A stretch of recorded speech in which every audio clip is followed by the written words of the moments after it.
the chairman was shocked to discover his daughter was actually writing with her right hand, and this subtle action instantly made him doubt this daughter he had raised for 19 years, not a biological child for, simply because in his family, being left-handed is a trait passed down through generations. There had never been an exception. Moreover, his wife's highly hereditary, allergic erythema, was also absent in their daughter. These unusual details deepened the chairman's doubts. So, he had his assistant quickly fetch the daughter's medical examination report. But when he saw that his daughter had type B blood, the chairman still showed an expression of disbelief. Simply because both he and his wife were type A blood, it was impossible for them to have a child with type B blood. Until this moment, the chairman finally confirmed that the daughter he had raised by his side and cherished for 19 years, she is not his biological daughter.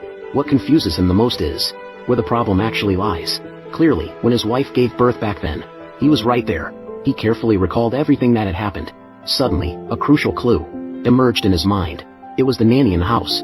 It turns out that 19 years ago, the chairman's wife had just given birth to a child.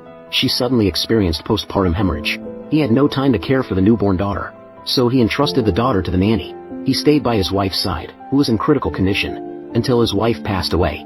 Thinking of this, the chairman was certain that the problem must lie with the nanny, so he immediately sent someone to bring the nanny. After a round of severe questioning, the truth finally came to light. It was I who caused the death of your and your wife's child. It turns out that after the nanny took the child, because the child is a premature baby, the body is extremely weak, the nurse specifically instructed the nanny was to give the child a nutrient injection to help the child strengthen their constitution. However, fate's malice struck unexpectedly. The nanny was careless when getting the medicine. She mistakenly took a sleeping pill for a nutrient injection, injecting it into the child's tiny body. This put the already weak child in immediate danger of death. After seeing this, the nanny realized she had used the wrong medicine. She was so frightened that she lost her composure. Another nanny also knew that the child was in trouble. She couldn't escape responsibility either. So, to cover up this mistake, the two of them, driven mad, directly abandoned the child who could still be saved, quietly stole a baby girl from another ward. The chairman felt faint upon hearing the truth. He almost collapsed to the ground. He couldn't accept it. The child his wife had given her life for was actually lost due to his own negligence, killed by the nanny. After learning from the nanny the location where his daughter was abandoned, he drove anxiously to the destination. He saw a lonely grave as soon as he arrived. He looked at the small grave before him. Grief and regret overwhelmed him like a tidal wave. He was heartbroken beyond words. At that moment, an older woman approached. She looked at the chairman, who was crying by the grave, with confusion. She softly said it was her child's grave. The chairman then realized that he was so overwhelmed with grief that he had actually cried at the wrong grave.